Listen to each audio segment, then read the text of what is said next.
What's up and welcome to GunTv. We are back at Red Hawk Academy with our sponsored now UFC fighter, Tommy Gun Mcmillen. It's been a little bit since we've talked, but Tommy's became a familiar face on the channel.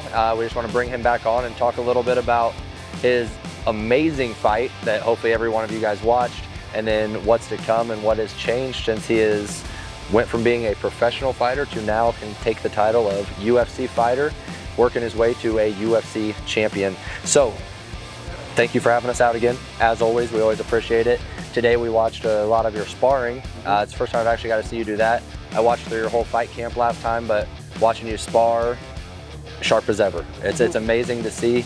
So before we talk about your last fight, just based on what we saw in our sparring, what has been your focus recently, or do you have a change of focus now that you have that UFC title behind you? What's changed since that fight? Nothing necessarily changed too much. Feels the same. I will say though, being able to go through a war like that against, you know, such a tough, undefeated prospect. Kid was like #1 kid from Russia, undefeated, good grappler. You know, I had a tough first round that we can talk about a little bit. You know, got some tough places. I got dropped by a spinning back elbow, put in a tight guillotine. So to be able to go through that and then bounce back from a bad first round and then come back and break an undefeated, you know, Russian grappler like that the last 2 rounds, I think it taught me a lot about, you know, the things I do good and the things I need to get better at. And, you know, I'm really, I studied the game. I've watched the fight so many times since it happened, and I wouldn't really have it any other way. It really got to show me just a lot of the things I need to work on. So if anything that's changed is just kind of even more focus on what I need to do right and to do better to become, you know, the best UFC fighter at 145 pounds. So if you haven't watched that fight, pause this video right now and go watch it. I'm biased, but I think that could go down as one of the greatest Dana White Contender Series fights of all time. And I think even Dana White said something similar to that as this whole season wrapped up. But let's talk about the moment everybody was talking about in that first round, that guillotine that you were in. That's where I started to worry. No lie, I'm watching that, I'm just like, that is tight, that is in. What goes through your mind when something like that is taking place?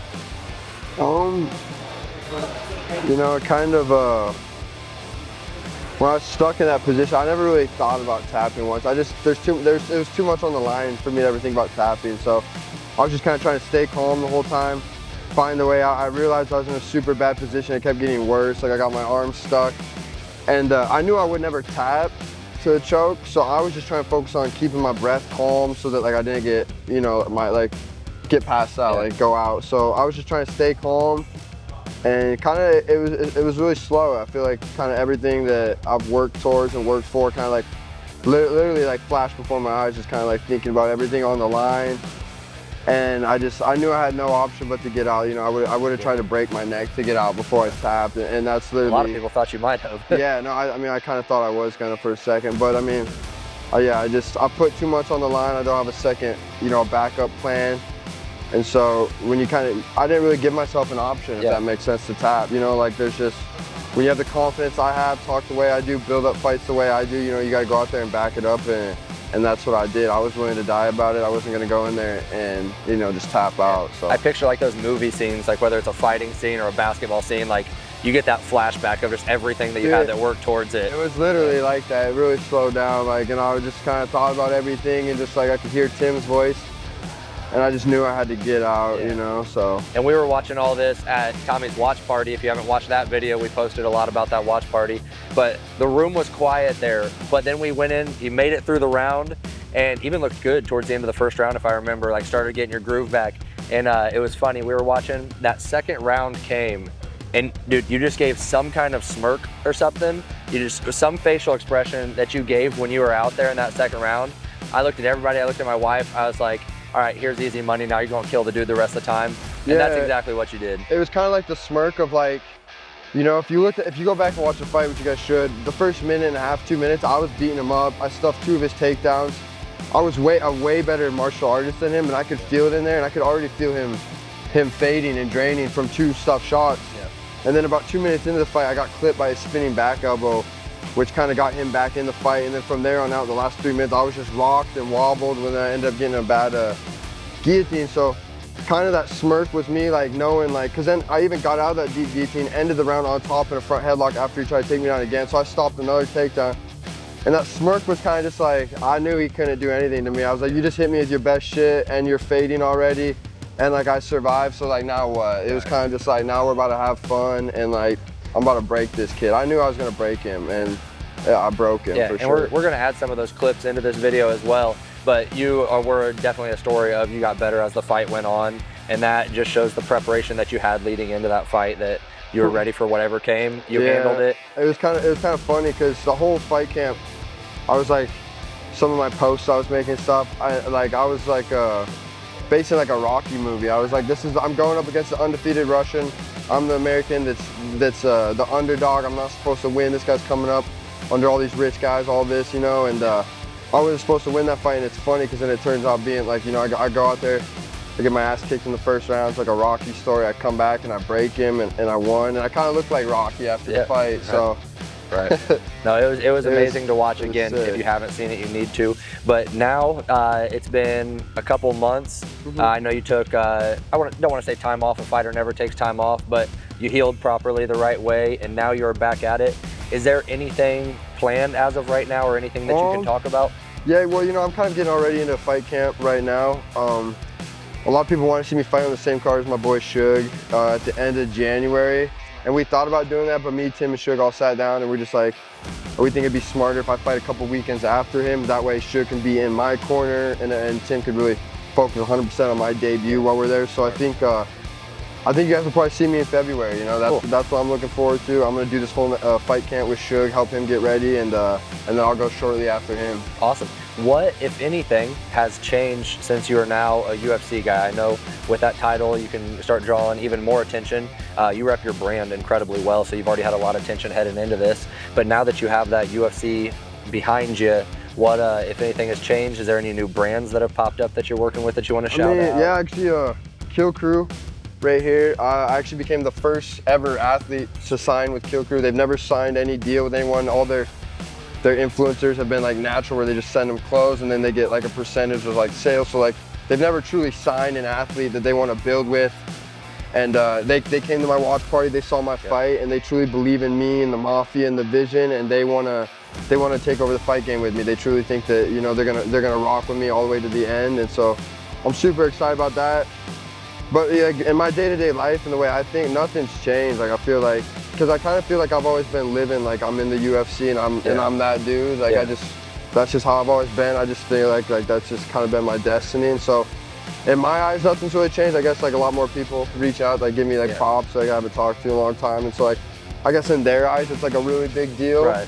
So like the way everyone else is reacting to it, it seems like a crazy big deal. But like for me, it's just like I want, you know, like I need to become one of the best 145-pound champions in the world. I need to win $100,000 bonuses in the UFC. Like I got a list and shit I got to do, and so I'm just kind of hungry. You got some guns to buy, right? Yeah, 100%. I'm honestly just excited though too. I think it will make me even enjoy the process that much more, because I truly like to entertain the people and give the fans what they want. And I've always felt like fighting on the regional scene, I don't get access to as many people as I should, because I really believe I'm one of the most entertaining, dominant fighters at 145 pounds in the world right now, and I'm just finally excited that I'm in the platform to show that. Absolutely. So that's kind of what that's all I've been looking for. I'm honestly just super excited to compete, like in an actual big, like I want to fight in like a big arena, T-Mobile Arena in Vegas or something, and just get in there and feel that. Yeah. So. And you know we're supporting you the whole way. Gonna give you a few kind of rapid fire questions that we can just talk on briefly. I don't know if it's been a hobby of yours for a long time, but you've been diving into a little bit of the Twitch world. Have you still been doing that? What's your go-to game, and how can people watch you on there? Yeah, so I've been streaming a little bit on Twitch. My Twitch is Tommy Gun Mafia. Okay. And I've been streaming like almost every day pretty consistently for the last like 6 weeks, I'd say.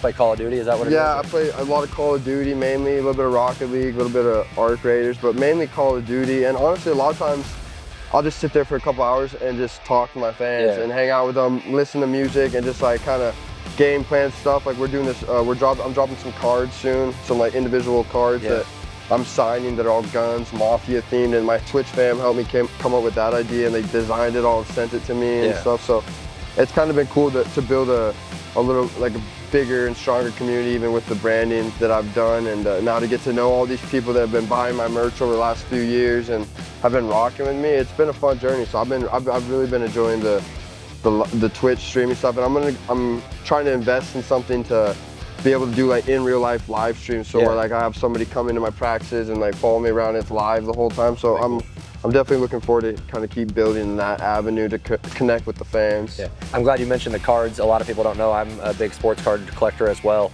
and I've said it for a while. I'm like, I can't wait for you to get your first like Topps card or Panini card. I'm like, I can't wait. Yeah. Definitely going to be a PC of mine. But with all that being said, again, we thank you for coming out here. A question that I've gotten a few times that I want to ask you, we might not have an exact date yet, but when are we going to see you on the range with us again? This being a gun channel, people want to see Tommy Gun shooting some cool firearms. Yeah, we definitely got to get out on the range here soon.